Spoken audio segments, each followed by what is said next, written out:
السلام عليكم ورحمة الله وبركاته.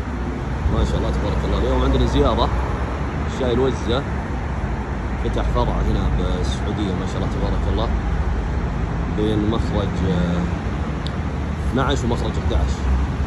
يعني اللي جاي من مخرج جاي من الشمال، هذا الدير الشرقي، جاي من جهة الشمال ديور مع مخرج 12، تجيك على يدك اليمين عند قريب من محلات تأجير السيارات.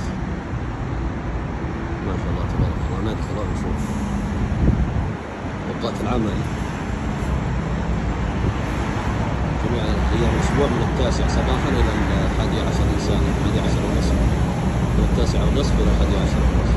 ما شاء الله. يوم الجمعة من 4 إلى 11 ونصف. بسم الله. يلا دحوم. بسم الله. السلام عليكم ورحمة الله وبركاته. يا مرحبا. ما شاء الله تبارك الله، جيتونا يا أهل الكويت. ما شاء الله تبارك الله، ما شاء الله. وش الزين ما شاء الله. الزين كله. الله يسعدك ويبارك فيك. وش الأنواع هذه أخوي حبيبي؟ في أنواع وأشكال ودرجات وطب تخير. ما شاء الله. جبنا لك أكثر من 18 صنف. ما شاء الله تبارك الله. الأشكال هذه المعروضة هذه وش هي؟ هذه اللي هي أبرز أنواع الشاهي، أبرز أنواع ورق الشاهي تحديدا. اي نعم. في نبدأ من الأخضر اللي فوق يمين. اي نعم. يجي يساره اللي هو الناعم البي او بي. اي نعم. ثم يجي الحبيبات اللي هو السي تي سي. بعدها اللي هو الورق الطويل اللي هو السوبر او بي 1.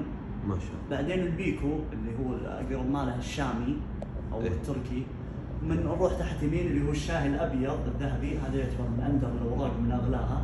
هذا الشاي الابيض. الشاهي الابيض الذهبي. اي نعم. يجي بعدها الشاي الابيض الفضي ايضا يعتبر غالي. والاف بي او بي 1 غالي يعني كم سعر الكيلو؟ الكيلو الذهبي ب 1200. 1200. الله، والفضي ب 850. ما شاء الله تبارك الله. طيب واللي بعده؟ في او بي 1 المعروف عاد شركه شاي الوزه. نعم. اللي هو يجي منه الحديد والاكياس. نعم. الكيلو، ويجي منه اللي هو البلاستيك الورق الطويل بس صنف مختلف تماما. تمام. هذا تقصد هذا ها؟ اي الورق الطويل طبعا يجي متوسط، وكل ما طالت الورقه ايه كل ما خف الشاي. ممتاز. فيه اللي هو الاو بي اي الورقه الكامله، هذا ينفع لحقين شاي الجمر والحطب. هذا اللي عاد منتشر بشكل كبير. هذا مو منتشر، بس يفضل انه يستعملون هذا النوع علشانه عادي يقرب له شوي. اي نعم. اي لانه خفيف يعتبر عادي يقرب، حتى الطبخ يتصل على الطريقه العراقيه ايضا اللي هو هذا النوع من الورق. يعني لو قلب فما عندك اشكال. يعني المراره ما هي بزايده فيه. اي حتى لو صلحته كتخدير خليته في هيتر ولا خليته فوق نار ولا شيء ما يعقد معك. ممتاز. طيب النوع الاخير هذا؟ النوع الاخير يعتبر من افخر اوراق الشاي الاسود من شركه شاي الوزه، اللي هو بوشيبه، عباره عن قطفه اولى وبراعم. اي انا شفته كذا مره قبل بعلب. هل هو موجود يعني؟ الله موجود. ولا بالكيلو؟ موجود في العلب وموجود ايضا في الكيلو اللي هو خذاه. ما شاء الله تبارك الله. هذا ابو شيبه. الله سعره 38، يجي ربع كيلو. هذا 250 جرام. الله 250. ما شاء الله تبارك الله. طيب اشوف في انواع. ها عبد الرحمن تشتغل معهم؟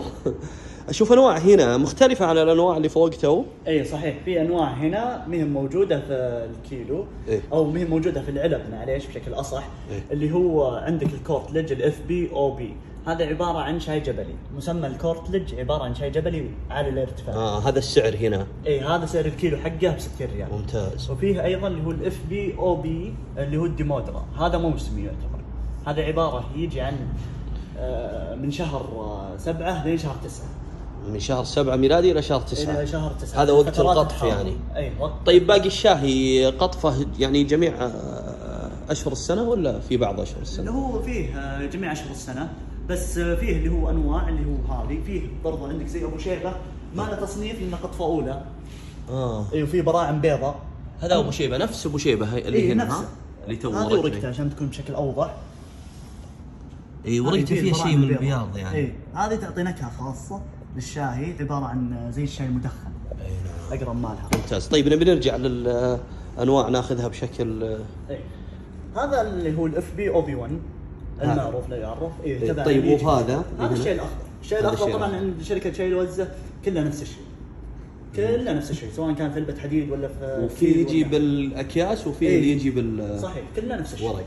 هذا البي او بي اللي هو الناعم هذا الناعم. اي هذا اللي ينفع شاي الكرك والاشياء هذه. ممتاز. وفيه اللي هو البي او بي اللي هو الكورتلج، طبعا له ريحه غير ونكهه غير. حتى الاسعار يعني مناسبه صحيح. اي نشوف 55 هنا، بس يقدر الواحد ياخذ بالربع كيلو ونص كيلو ولا؟ يقدر ياخذ حتى 50 جرام. اي نعم. ما عنده اي مشكله. هذا البي او بي 1 هذا مو موجود في العلب، هذا عباره عن شاي ثقيل. هذا الشاي الثقيل. اي هذا عباره عن شاي ثقيل. شاقه الشاي الثقيل. اي خطوط. طيب في عاد الاو بي اي بس مخلص، بس موجود اللي هو العلبه حقته البلاستيك. اللي هذا علبته. اي يجي من علبه بلاستيك، يجي كرتونه اللي في ذاك. اي ويجي حديد اي شيء عليه خط بني تحت فمعناته او بي اي. اللي هو هذا. اي الحديد اللي فوق. هذا طبعا يجي 200 جرام. واللي تحت 900 والبلاستيك 850 جرام. يعني الكرتون اكثر. اي الكرتون اكثر، طبعا كلها نفس السعر من ناحيه البلاستيك والكرتون. طيب اللهم الفرق العلمي. تعال يا ولد عبد الرحمن، تعال هنا حبيبي تعال. فيه اللي هو البيكو، هذا هو. طيب هذا البيكو اللي هو الشامي او التركي. هذا الشاي الشامي. اي هو موجود طبعا في كل انواع الشاي. يعني اللي يضبط مع بالسماور مع البخار وكذا. إيه. ولا كل انواع الشاي تضبط؟ كل انواع الشاي ترى كلها تضبط. إيه. من ناحيه اذا عندك طريقه خاصه لك انت عادي يضبط معها كل الانواع. بس افضل شيء للشاي اللي هو التخدير، انه يتخدر وتخليه على رات عشان يعطيك الطعم الكامل. ممتاز. في طبعا البيكو الكورتلج له طعمه الخاص ونكهته الخاصه لانه جبلي. ممتاز. طيب اللون هذا مختلف وش هو؟ هذا الفضي. اي هذا الشاي الفضي اللي سمي بالفضي. اي صحيح سمي بالفضي عشان لونه قريب من اللون الفضي. ممتاز. اي فعلا لونه. وهذا الذهبي سمي ايضا بالذهبي لان لونه ذهبي. ممتاز. اي والفرق بين الذهبي والفضي، الذهبي اعلى تركيز، طبعا قريب طعمه من الشاي الاخضر. قريب من الشاي الاخضر. اي بس يعني تركيزه هو اعلى. درجه ما بين الشاي الاسود تقريبا نقول والشاي الاخضر. لا اقدر اقول لك ان اقرب ما له الشاي الاخضر. اي نعم. وطعمه تركيزه اعلى من الشاي الاخضر بمراحل. تركيزها اعلى من الشاي عشان كذا سعرها اغلى. صحيح. ممتاز. في هذا ابو شيبه ما غيره، براعم قطفه اولى كيلو 130 علشان براعم قطفه اولى. في اللي هو السوبر او بي 1 مخلص عندنا، عباره عن الورق الطويل اللي هو يجي في العلبه هذه الحمراء. هذا له عشاقه، في ناس كثير يحبون النوع هذا. عاد هذا كم سعره هذا؟ 28 300 جرام. 300 جرام 28. الله. ممتاز، نوعه كويس. في عندنا شاي اسود بنكهه الزعفران، هذا الناعم. نعم. جايبينه في الكيلو ناعم. بس هذا بنكهه الزعفران ناعم. نكهه الزعفران وناعم. نعم. فيه يجي منه علبه خشن، ورق ما هو طويل ولا هو يجي منه ورق ما هو طويل ولا هو قصير، اقدر اقول لك بين الطويل والقصير. طيب. متوسط. ممتاز. هذه نكهه الايرلي جراي او نكهه المعطر او نكهه البرغموث، اللي هي عباره عن زهره. زهره البرغموث. الله. نكهتها حلوه صحيح، لها ناس تحبها وفي ناس كثير ما تحب المعطرات تكون موجوده بالشاي. في ناس ما يحبون نكهات خير شر على الشاي، بس هذا اللي بيغير فيه اللي هو دحوم تحب نكهات بالشاي. طيب. في هذا السي تي سي او الحبيبات. حبيبات قريب من هذا ايضا حبيبات ولكن هذا ناعم. ناعم. ناعم ترى يختلف عن الحبيبات كطعم. يختلف. يختلف تماما. طيب ممتاز. هذا الحبيبات برضه ايضا ينفع للكرك وشاي الحليب والاشياء هذه. ممتاز. في هذا اللي هو الاف اف 1. الاف اف 1 صراحه اغرب ورقه شاي شفتها بحياتي، لان ما تدري هل هو ناعم ولا ورق. لا صراحه بين الناعم وبين الورقه الكامله. الورقه يعني كان مطحون طحن خفيف. ورقته تحير شوي صراحه. جربته ويعتبر ثقيل وجميل. هذا شيء ثقيل جدا. ثقيل هذا. ثقيل. يعني نفس النوع اللي تو شفناه هنا. اثقل من البيكو يعتبر، واثقل من البي او بي 1. اثقل منها. يعني هو الشاي الاثقل الان هذاك. هذاك يعتبر ثقيل لانه ورقته زي ما انت شايف غريبه. الاف اف 1. ممتاز. طيب الانواع هذه اللي موجوده هي نفسها اللي تو شفناها صح؟ بس هذه بعلب في انواع ما هي موجوده في الكيلو. زي عندك الاو بي اللي فوق عباره عن شاي متوسط مايل للثقيل.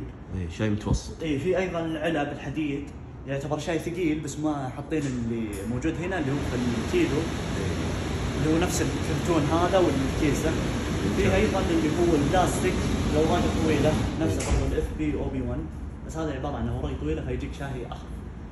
ممتاز. يعني موجود كل الثقيل والمتوسط والخفيف، كل الانواع هذه موجوده. والاشياء اللي مايله للثقيل طيب الباكج هذا اخوي؟ هذا الباكج عباره عن نكهات، جميع النكهات موجوده. جميع النكهات. صحيح. بجوده عاليه ولكن بالعلاق يعني. اللي هو العلاق، ينفع الهدايا، ينفع للفنادق والاشياء هذه. ما شاء الله تبارك الله. فيها ايضا البيالات، بيالات بريق كلها موجوده. الله الله، من ناحيه اللي هو بريق الحديد والبيالات وبريق الزجاج والصينيه اللي فوق، ايضا اكواب الورق. ما شاء الله تبارك الله. اكواب الورق باسم الوزه. اي ما شاء الله تبارك الرحمن. في هنا اللي هو النكهات في باقي. اي نعم. هذه كلها. هذه نكهات، هذه كلها النكهات بشكل عام. يضاف لها في نكهه. الشاي المدخن اللي هو تدخين طبيعي في سريلانكا. اي نعم. كلها انتاج سيلان سريلانكا. صحيح، كلها تعبى في سريلانكا وتجي مباشره. في عندنا اللي هو التوليفه الخاصه. هذا التوليفه الخاصه. اي هذه توليفه الاصاله، عباره عن الاوراق الطويله. جميع الاوراق الطويله فيها. ما شاء الله ما شاء الله تبارك الله. بيض الله وجهك اخوي سعد. شكرا اخوي سعد السياري، بيض الله وجهك، افدتنا واسعدتنا الصحيح. بارك الله فيك، موفقين يا اخوان.